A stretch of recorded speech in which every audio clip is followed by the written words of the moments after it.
ಎಲ್ಲರಿಗೂ ನಮಸ್ಕಾರ. Welcome to my channel. ಇವತ್ತಿನ ವಿಡಿಯೋದಲ್ಲಿ ಶ್ರೀಕೃಷ್ಣ ಜನ್ಮಾಷ್ಟಮಿಯ ಪ್ರಯುಕ್ತವಾಗಿ ಶ್ರೀಕೃಷ್ಣನಿಗೆ ಬಲು ಇಷ್ಟವಾದಂತಹ ಅವಲಕ್ಕಿ ಲಡ್ಡು ಯಾವ ರೀತಿಯಾಗಿ ತುಂಬ ಸುಲಭವಾಗಿ ಮತ್ತು ಸಾಫ್ಟಾಗಿ ಮಾಡೋದು ಅಂತ ತಿಳಿಸ್ಕೊಡ್ತೀನಿ.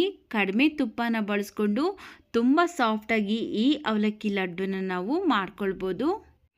ನೋಡಿ, ಫಸ್ಟು ಒಂದು ಪ್ಯಾನ್ಗೆ ನಾನು 1/4 ಕಪ್ಪು ಕಡಲೆ ಬೀಜ ಹಾಕ್ಕೊಂಡು ಸ್ಟವ್ವಿನ ಮೀಡಿಯಮ್ ಫ್ಲೇಮಲ್ಲಿ ಇಟ್ಕೊಂಡು ಕೈ ಬಿಡದೇ ಇರೋ ಥರ ಚೆನ್ನಾಗಿ ಫ್ರೈ ಮಾಡ್ಕೊಳ್ತಾ ಇದ್ದೀನಿ. ಕಡಲೆ ಬೀಜ ಅನ್ನೋದು ಸೀದೋಗಬಾರ್ದು, ಹಾಗೆಯೇ ಚೆನ್ನಾಗಿ ಇದು ಸಿಪ್ಪೆ ಎಲ್ಲ ಬಿಡ್ತಾ ಚೆನ್ನಾಗಿ ಫ್ರೈ ಆಗಬೇಕು. ನೋಡಿ, ಈ ರೀತಿಯಾಗಿ ಚೆನ್ನಾಗಿ ಫ್ರೈ ಆಗಿದೆ. ಸ್ಟವ್ ಆಫ್ ಮಾಡಿಕೊಂಡು ಇದನ್ನು ಕಂಪ್ಲೀಟಾಗಿ ತಣ್ಣಗಾದ್ಮೇಲೆ ಸಿಪ್ಪೆನೆಲ್ಲ ಬಿಡಿಸಿ ಇಟ್ಕೊಳ್ತೀನಿ. ಹಾಗೆಯೇ ಅದೇ ಪ್ಯಾನ್ಗೆ 1/4 ಕಪ್ಪು ಉರಿಗಡಲೆ ಅಂದರೆ ಕಡಲೆಪಪ್ಪನ್ನು ಹಾಕ್ಕೊಂಡು ಸ್ವಲ್ಪ ಬಿಸಿ ಮಾಡ್ಕೊಳ್ತಾ ಇದ್ದೀನಿ. 1 ನಿಮಿಷ ಫ್ರೈ ಮಾಡಿಕೊಂಡ್ರೆ ಸಾಕಾಗತ್ತೆ. ಉರಿಗಡಲೆ ಚೆನ್ನಾಗಿ 1 ನಿಮಿಷ ಫ್ರೈ ಮಾಡ್ಕೊಂಡ ನಂತರ ಅದೇ ಪ್ಯಾನ್ಗೆ ಯಾವ ಕಪ್ಪಲ್ಲಿ ಉರಿಗಡಲೆ ಮತ್ತು ಕಡಲೆಬೀಜ ತಗೊಂಡಿದ್ರಲ್ಲ ಅದೇ ಕಪ್ಪಲ್ಲಿ 1 ಕಪ್ಪು ಗಟ್ಟಿ ಅವಲಕ್ಕಿ ಹಾಕ್ಕೊಂಡು ಗರಿ ಗರಿ ಆಗೋವರೆಗೂ ಫ್ರೈ ಮಾಡ್ಕೊಳ್ತಾ ಇದ್ದೀನಿ. ನೋಡಿ, ಇಲ್ಲಿ ನಾನು 1-2 ನಿಮಿಷ ಚೆನ್ನಾಗಿ ಫ್ರೈ ಮಾಡ್ಕೊಳ್ತಾ ಇದ್ದೀನಿ. ಸ್ವಲ್ಪ ಲೈಟಾಗಿ ಬಣ್ಣ ಚೇಂಜ್ ಆಗಬೇಕು, ಹಾಗೆಯೇ ಅವಲಕ್ಕಿ ಎಲ್ಲ ಚೆನ್ನಾಗಿ ಗರಿ ಗರಿ ಆಗಬೇಕು. ನೋಡಿ, ಇಲ್ಲಿ ಲೈಟಾಗಿ ಬಣ್ಣ ಚೇಂಜ್ ಆಗಿದೆ, ಅವಲಕ್ಕಿ ಎಲ್ಲ ಚಿಟಪಟ ಅಂತ ಸಿಡಿತಾ ಇದೆ, ಗರಿ ಗರಿ ಆಗಿದೆ. ಈಗ ಸ್ಟವ್ ಆಫ್ ಮಾಡಿಕೊಂಡು ಕಂಪ್ಲೀಟಾಗಿ ಇದ್ರ ಬಿಸಿ ಎಲ್ಲ ತಣ್ಣಗಾದ್ಮೇಲೆ ಒಂದು ಮಿಕ್ಸಿ ಜಾರಿಗೆ ಹಾಕ್ಕೊಳ್ತಾ ಇದ್ದೀನಿ. ನೋಡಿ, ಅವಲಕ್ಕಿ ಹಾಕ್ಕೊಂಡಾದ್ಮೇಲೆ ಬಿಸಿ ಮಾಡಿ ಎತ್ತಿಟ್ಕೊಂಡಿದ್ರಲ್ಲ ಉರಿಗಡಲೆ, ಆ ಉರಿಗಡಲೆನೂ ಸಹ ಹಾಕ್ಕೊಂಡು ತರಿಯಾಗಿ ಗ್ರೈಂಡ್ ಮಾಡ್ಕೊಳ್ತೀನಿ. ರವೆಯಾಗಿ ಗ್ರೈಂಡ್ ಮಾಡ್ಕೊಳ್ತೀನಿ. ತುಂಬ ಸಾಫ್ಟಾಗಿ ನುಣ್ಣಗೆಲ್ಲ ಗ್ರೈಂಡ್ ಮಾಡ್ಕೊಳ್ತಾ ಇಲ್ಲ. ನೋಡಿ, ಈ ರೀತಿಯಾಗಿ ರವೆಯಾಗಿ ಗ್ರೈಂಡ್ ಮಾಡ್ಕೊಂಡಿದ್ದೀನಿ. ಈಗ ಇದು ರೆಡಿಯಾಗಿದೆ. ಈಗ ಇದಕ್ಕೆ ನಾವು ಫಸ್ಟೇ ಫ್ರೈ ಮಾಡಿ ಎತ್ತಿಟ್ಕೊಂಡಿದ್ರಲ್ಲ ಕಡಲೆ ಬೀಜ, ಅದರಲ್ಲಿರುವಂತಹ ಸಿಪ್ಪೆನೆಲ್ಲ ತೆಗೆದು ಈಗ ಇದಕ್ಕೆ ಹಾಕ್ಕೊಂಡಿದ್ದೀನಿ. ಆನಂತರ 1/2 ಕಪ್ಪು ಒಣಕೊಬ್ಬರಿ ತುರಿನ ಹಾಕ್ಕೊಂಡು ತರಿಯಾಗಿ ಗ್ರೈಂಡ್ ಮಾಡ್ಕೊಳ್ತೀನಿ. ಮಿಕ್ಸಿಯಲ್ಲಿ ಆನ್ ಮಾಡಿದ್ರೆ 1-2 ಸರಿ ಮಾಡಿದ್ರೆ ಸಾಕಾಗುತ್ತೆ. ನೋಡಿ, ಈ ರೀತಿಯಾಗಿ ಕಡಲೆ ಬೀಜ ತುಂಬ ನುಣ್ಣಗೆಲ್ಲ ಆಗಬಾರ್ದು, ಈ ರೀತಿ ತರಿಯಾಗಿ ಇರಬೇಕು.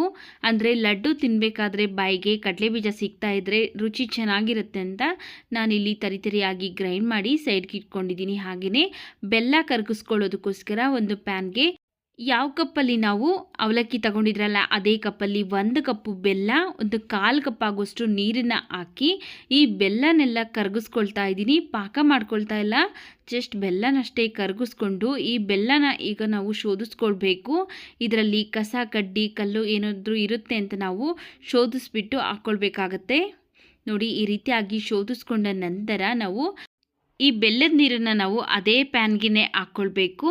ನೋಡಿ, ಹಾಕ್ಕೊಂಡಾದ್ಮೇಲೆ ಈಗ ಚೆನ್ನಾಗಿ ಕುದೀತಾ ಇದೆ. ನಾವು ಇಲ್ಲಿ ಪಾಕ ಮಾಡ್ಕೊಳ್ತಾ ಇಲ್ಲ, ಮೊದಲೇ ಹೇಳಿರೋ ಥರ ಪಾಕನ ಮಾಡ್ಕೊಳ್ತಾ ಇಲ್ಲ. ಹಾಗೆಯೇ ಚೆನ್ನಾಗಿ ಕುದಿಯೋ ಟೈಮಲ್ಲಿ ನಾವು ಫಸ್ಟೇ ಏನು ಗ್ರೈಂಡ್ ಮಾಡಿ ಇಟ್ಕೊಂಡಿದ್ರಲ್ಲ ಅವಲಕ್ಕಿ, ಉರಿಗಡಲೆ, ಕಡಲೆಬೀಜ ಅದನ್ನು ಈಗ ಇದಕ್ಕೆ ಹಾಕ್ಕೊಂಡು 1/4 ಸ್ಪೂನ್ ಆಗೋಷ್ಟು ಏಲಕ್ಕಿ ಪೌಡರ್ನು ಸಹ ಹಾಕ್ಕೊಂಡು ಚೆನ್ನಾಗಿ ಮಿಕ್ಸ್ ಮಾಡ್ಕೊಳ್ಬೇಕು.